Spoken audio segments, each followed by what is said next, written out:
در نوارهای ویدیو که در شبکه‌های اجتماعی پهن شدند، مهاجران اثنای زنازنی با ناظر مرکزی تجارت او را با زبان تاجیکی دشنام می‌دهند. بر پایه اطلاع نهادهای حفظ حقوق و ترتیبات، افسر بازرسی دولتی در وقت بیرون از ایفای وظیفه شاهد جنجال دو مهاجر با ناظر مرکزی تجارت می شود.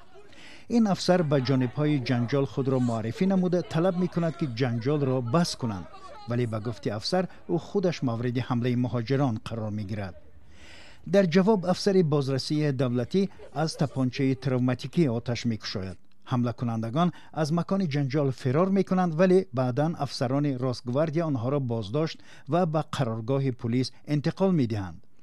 هفته گذشته در پی یک حمله به افسران پلیس، رسانه‌های روسیه اطلاع دادند که 27 آگوست یک زاده تاجیکستان با کارت به پلیس روسیه حمله کرده است.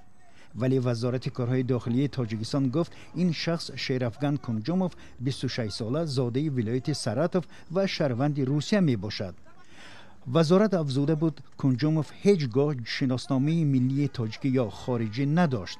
وی سال 2017 با اتهام تروریسم به 7 سال زندان محکوم شده بود. از ماه می امسال آزاد شده است.